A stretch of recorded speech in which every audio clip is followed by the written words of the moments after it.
మోకాళ్లలో గుజ్జును పెంచి నొప్పిని తగ్గించి సర్జరీని దూరం చేసే freedom walk. TDP, Janasena, BJP పార్టీలు బంపర్ మెజారిటీతో ఏపీలో అధికారంలోకి వచ్చినటువంటి సందర్భంలో ఇప్పుడు అందరి చూపు ఏపీలో ఉన్నటువంటి 5 కోట్ల మంది చూపు అమరావతి వైపు. ప్రస్తుతం నేను అమరావతిలో ఉన్నాను. ఒకవైపు చూస్తే గతంలో చంద్రబాబు నాయుడు గారు, నరేంద్ర మోడీ గారు పూజ చేసినటువంటి హోమం ఇక్కడ మనకు కనిపిస్తుంది. అక్కడ వారు నిల్చుకున్నటువంటి ఆ వెనక ప్రాంతంలోనే ఆ హోమం జరిగినటువంటి ప్రదేశం. మరొక వైపు ఇలా చూస్తే ఆ కారు వెనుకున్నటువంటి ప్రాంతం, అక్కడే ఏదైతే పవిత్ర జలాలను, అనేక నదుల నుంచి తీసుకొచ్చినటువంటి పవిత్ర జలాలను, అలాగే మట్టిని, పార్లమెంటులో ఉన్నటువంటి మట్టిని, అదేవిధంగా యమునా నదికి సంబంధించినటువంటి జలాలను స్వయంగా నరేంద్ర మోదీ గారు ఢిల్లీ నుంచి నేరుగా తీసుకొచ్చి అక్కడ పెట్టి పూజలు చేసినటువంటి పరిస్థితి. నా వెనక కనిపిస్తున్నటువంటి ఈ బిల్డింగ్ స్వయంగా చంద్రబాబు నాయుడు గారు ఈ లోపల ఉన్నటువంటి ఈ మ్యూజియంని నేరుగా నరేంద్ర మోడీ గారిని తీసుకెళ్లి ప్రతి ప్రాంతాన్ని కూడా అసలు అమరావతి రాజధానిని ఎలా ఏర్పాటు చేయబోతున్నాం, ఏ విధంగా ఈ రాజధాని వరల్డ్ క్లాస్ క్యాపిటల్గా మారబోతుంది అనే ఒక విజన్ని ఈ రూమ్లో ఉన్నటువంటి మ్యూజియంలో అందరూ కూడా చూపించారు. అయితే ఇప్పుడు ఒకసారి మనం అక్కడ లాక్ చేస్తున్నారు. లోకల్గా ఉన్నటువంటి నాయకులతో మాట్లాడదాం. ఏంటండి ఇదంతా పగిలిపోయింది, ఏంటి ఇప్పుడు అసలు ఎందుకు మారిపోయింది ఇలా? అమరావతి రాజధాని మ్యాప్ సార్ ఇది. నరేంద్ర మోడీ గారు వచ్చినప్పుడు మ్యూజియం కట్టి ఇది ఎట్టగా ఏంటి డెవలప్ అని చెప్పేసి మ్యూజియం తయారు చేసేసారు. జగన్మోహన్ రెడ్డి వచ్చినాక 5 సంవత్సరాల్లో దీన్ని మొత్తం పగలగొట్టేసి తాళాలు తీసేసి లోనే మందు తాగుతూ ఈ మ్యూజియం మొత్తం కూడా ఐటీ కబ్బులు కానీ, ఐటీ హోటళ్ళు కానీ, మొత్తం కూడా బ్రిడ్జిలు కానీ, మన ఐకాన్ బ్రిడ్జి మొత్తం కూడా ఇది చూడండి సార్ మీరు, బిల్డింగ్స్ మరి హోటల్స్ మొత్తం కూడా ఆ రోజు నరేంద్ర మోడీ గారు చూపించారు సార్. నరేంద్ర మోడీ గారు సూపర్ అని చెప్పేసి కూడా ఆయన మీరు చాలా చక్కగా రాజధాని నిర్మిస్తానికి మీరు సిద్ధంగా ఉన్నారని చెప్పేసి కూడా ఆ రోజు చంద్రబాబు అంటే ఇక్కడ రకరకాల డివిజన్స్ లాగా సపరేట్గా కొన్ని నమూనాలను పెట్టున్నారు, మనం చూడొచ్చు.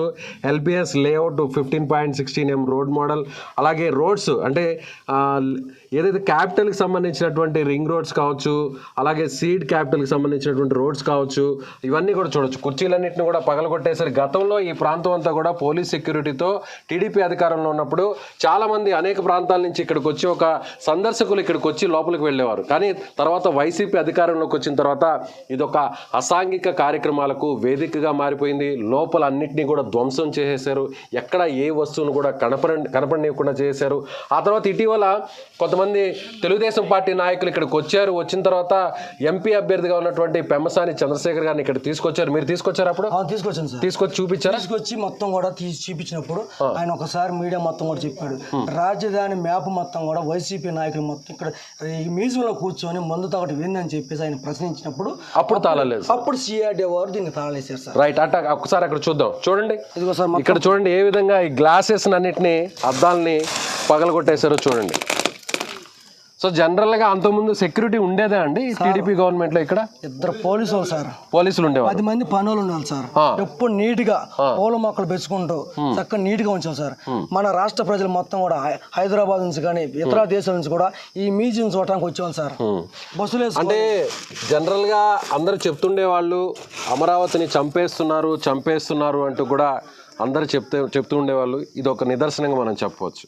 అంటే ఎంతో ఖర్చు పెట్టి ప్రజాధనాన్ని ఉపయోగించి కట్టినటువంటి ఇలాంటి బిల్డింగ్స్ని అసాంఘిక కార్యక్రమాలకు ఇది ఒక అడ్డాగా మార్చేయడం, ఇలాంటి విలువైనటువంటి సామాగ్రిని అంతా కూడా ధ్వంసం చేయడం, పోలీసులను కూడా లేకుండా పక్కన పెట్టేయడం. చుట్టూ ఈ ప్రాంతం అంతా చూస్తే ఎక్కడో ఒక మారుమూల ప్రాంతానికి వచ్చినట్టుగా మనకి ఇక్కడ ఉన్నటువంటి ఆ ఎన్విరాన్మెంట్ అంతా కూడా కనిపిస్తుంది. సో ఇప్పుడు టీడీపీ అధికారంలోకి వచ్చింది, బంపర్ మెజార్టీతో వచ్చింది. చాలామంది ఇక్కడ ఉన్నారు, మనతో పాటు సందర్శకులు ఇక్కడికి వచ్చారు. వీరి మాటల్లో చూద్దాం. ఈ ప్రాంతం ఎలా మారిపోతుందండి? మీరు ఎలా మారిపోతుందండి? బ్రహ్మాండంగా మారిపోతుంది. ఒక హైటెక్ సిటీ లాగా మారిపోద్దని మా ఆలోచన. చంద్రబాబు నాయుడు గారు అలాంటి ప్రదేశం చేస్తాడు. 2 సంవత్సరాల్లో ఇన్ని అపార్ట్మెంట్లు కట్టి ఈ రకంగా డెవలప్ చేసిన మనిషిని అసెంబ్లీలోకి వచ్చి జగన్మోహన్ రెడ్డి గారు ఇంకా 3,000 ఎకరాలు కావాలి, ఇది రాజధానికి సాల్దానని అబద్ధాలు చెప్పి మళ్ళీ దీన్ని వెనక దొక్కేశాడు.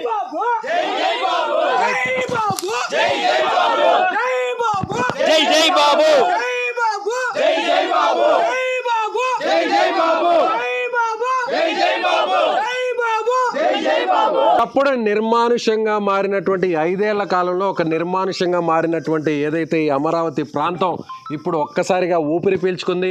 చంద్రబాబు గారు మళ్ళీ సీఎం కాబోతున్నారు.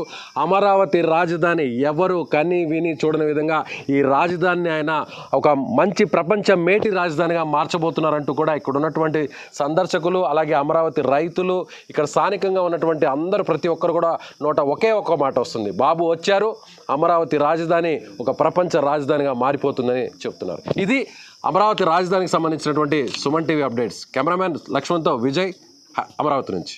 సుమన్ టీవీలో మీ పర్సనల్ అండ్ బిజినెస్ ప్రమోషన్స్ కోసం కింది నెంబర్కి కాంటాక్ట్ చేయండి.